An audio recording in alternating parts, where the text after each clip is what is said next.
Sequential operations have computation operations. Example, set the value of variable to arithmetic expression. Variable, name storage location that can hold the data value.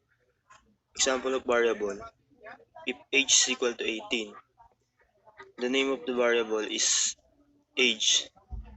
Tapos po yung assignment operator is equal, so the value of variable is equal to 18. Yung input operation po ay nag-i-input po tayo ng value of variable. Example nga po yung the value of radius of a circle. Kung in-input po nating value ng radius is 26, then tsaka naman po papasok yung output to print out the value of variable. Then pa yung sa value ng circle is 26. Ayun po yung area ng circle to print out the output. What is sequential operation? Statements within processes are executed in the order in which they are written. So in sequential operations, meron tayong tinatawag na sequential statements. So pag sinabi nating statements, line of code siya. Ngayon, pag sinabi naman nating sequential statements, line of code siya na may action or event na gagawin. Siya ay naka-predetermine or yung magiging outcome niya or magiging outcome ng code mo is advanced. Ngayon, pag i-run na siya ni compiler or interpreter, yung order ng code mo is by sequence. Wala siyang lalagpasan. So, the sequential statements we will look at are variable assignment, signal assignment, if statement, case statement, loops, next statement, exit statement, return statement, null statement, procedure call, assertion statement. The definition of 11 type of sequential operation. Variable assignment. Variables need not be declared or defined in advance, as is the case in many other programming language. To start a variable, you just assign it a value and then start using it. Assignment is done with a single equal sign. So, si variable assignment not be declared or defined in advance sabi dito. Kasi usually si variable, ginagamit natin siya for storing of data. And to create a variable, sabi naman dito, nag-a-assign tayo ng value. So here is my example. So input natin n is equals to 300. Si n, siya yung ina-assign natin na value dito for 300. And si 300 naman, yung may store na data dito. So input natin print n 300. So pag in-input natin si n, then automatically lalabas na output natin is 300. Signal assignment. A signal assignment statement modifies the projected output waveforms contained in the drivers of one or more signals. From the word itself, signal means na kapag may certain condition na na-meet, si signal statement kung magde-decide if accepted or rejected. O kaya, siya yung magbibigay ng signal kapag magpo-proceed na ba sa next phase or hindi. If statement. If statement is a programming conditional statement that if proved true, performs a function or displays information. And also, if statement is used to decide whether a certain statement will be executed or not. Syntax of if statement. If condition is true or na-meet niya yung condition, the body of if statement will be executed. If not naman, pwede mag-terminate na yung program or mag-proceed na to the next condition. So, ayun po, di-discuss ko muna ang case statement.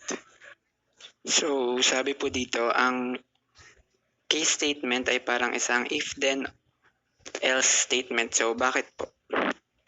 So, if the statement is true and the condition is met po, then the result will be showed. Pero if the statement is incorrect and the conditions are not met. So magre-result ang magiging kalalabasan niya po is magiging null.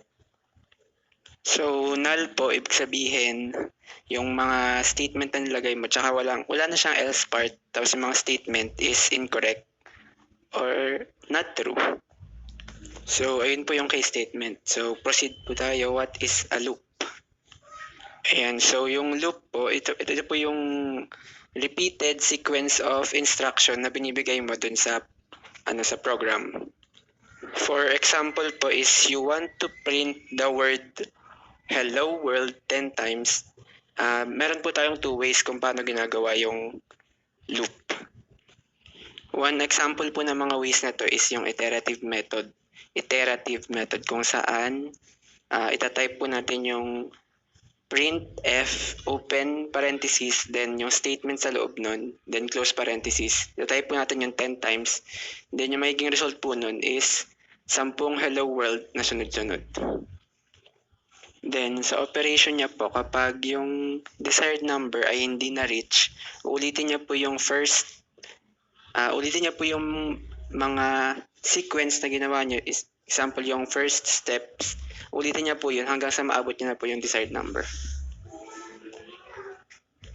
Then kapag na-reach niya na po yung desired number of loops, magpo-proceed na po siya into another step.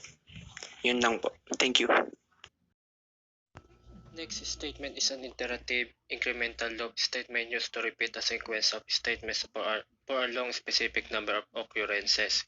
If the loop ending condition is not met, the loop variable is incremented by 1 or by the value of the step expression and program control transfer back to the beginning of the loop.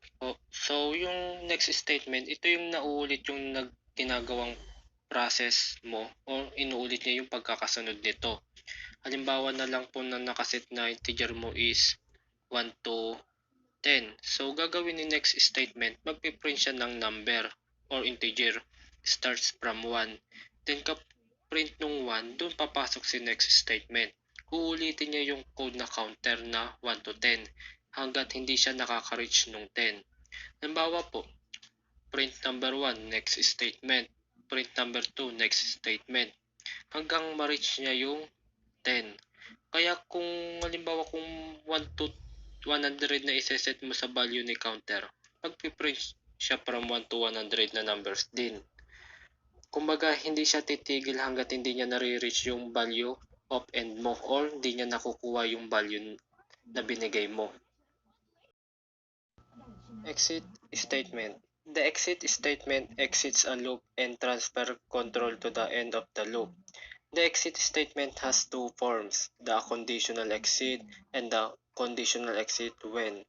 With either form, you can name the loop to be exited. So, ang exit statement ay yung mga kagaya ng exit, break, return at semicolon. Ginagamit siya para mag-end yung code or line of codes mo or para itigil. Meaning, pag nadaanan yung statement na yun, di na siya tutuloy kahit pa may kasunod pang codes.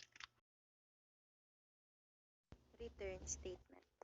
Return statement terminates the execution of a function and returns control to the calling function or to the operating system if you transfer control from the main function. Execution resumes in the calling function at the point immediately following the call. Ang return statement po is normally used in a function. For example po sa main function. Ngayon po kung ano po yung information na nakalagay sa main function, kailangan po naka-indicate din siya sa return para po kapag in-execute or ni-run yung program, makikita po yung information. Ang return statement din po, dito po natitigil yung function kasi babalik at babalik po siya sa pinakaumpisa. Like kung ano yung nakalagay sa main function at pagtapos ma-execute ng function na yun sa return, ang gagawin lang po ng return is ibabalik siya sa main function. Ang next naman, null statement. The null statement is an expression statement with the expression missing. It is useful when the syntax of the language calls for a statement but no expression evaluation. It consists of a semicolon. Ang null statement, ito po yung semicolon na nakabukod or nagsosolo. Hindi po ito yung semicolon na nakasama sa isang expression or statement para po mag-end. Ang null statement po, ito po yung situation where the grammar of the language requires a statement but the program requires no work to be done. Ang null statement po kasi are commonly used as placeholders. Assertion statement. It is a predicate, a Boolean valued function over the state space, usually expressed as logical proposition using the variables of a program that always should evaluate to true at that point in code execution. When programmers talk about assertions, they usually mean this kind of executed assertion. So yung assertion statement, it is a Boolean expression na kung saan in a specific point doon sa program, dapat malaman kung tama ba yung pagkaka-execute ng code. So kapag nag-comment or nagsabi yung programmer about assertions, hindi niya lang yun basta sinabi. Intentionally, gusto niya talagang ma-execute yung assertion na yun. So ano bang purpose nung assertion? The purpose of an assertion is not to handle an error. Hindi talaga siya yung nag-handle ng error. O hindi siya yung nagko-correct ng mga error doon sa isang program. Ang purpose talaga niya ay ma-notify o i-notify yung programmer tungkol doon sa error para yung programmer siya yung maggawa o siya yung mag-fix ng error na yon. So, paano kapag nag-failed yung assertion? Ano yung mga kailangan gawin ng programmer? Una, terminate the program. Pangalawa, allow execution to continue unhindered. Pangatlo, throw an exception to back out of the erroneous code path. Pang-apat, allow the user to choose from two or more of the above options. So, yun yung mga dapat gawin ng programmer kapag nag-failed yung assertion. Procedure call. A procedure call is a simple statement made by stating the procedure name, listing actual parameter names or values within parentheses, and adding a final semicolon. So para maintindihan natin o mas maunawaan natin kung paano ba na-execute yung procedure call, alamin muna natin yung apat na terminologies, which are caller, cali, arguments, and the results. So sa baba, naka-indicate kung ano ba yung mga roles nila. So dito, sa picture, procedure call terminology, may kita natin si caller, siya yung main. So may example dito, si B. B is equals to update, G, H, parenthesis, colon, is may arrow papunta kay Kali. Ibig sabihin, si caller, siya yung responsible na magbigay ng arguments papunta dun kay Kali. Siya rin yung tumatawag papunta kay Kali. So kapag si caller, naibigay niya na yung arguments kay Kali, si Kali naman, mag-undergo ng calculation and then procedure. So kapag na-calculate niya na yung arguments na yon, magkakaroon tayo ng results, which is yung data. Na kung saan, siya yung return dito. Yung return, A1 plus A2 parenthesis minus A2 for parenthesis semicolon. So, siya yung results natin. Kapag may results na tayo or may data na tayo, babalik ito ulit kay caller. So, dapat yung results natin is accessible o kaya niyang i-access, kayang i-access ng caller. So, ganun yung parang cycle ng procedure call. Sa pangalawang picture, naka-indicate ang dalawang bagay na kailangan natin tandaan. Una, kailangan walang magkaparehong code o walang naulit na code. Pangalawa, kapag meron tayong function call na hindi na ilagay, kailangan naka-indicate ito sa libraries. So, ano nga ba ang dapat mangyari kapag nag-execute tayo ng procedure calls?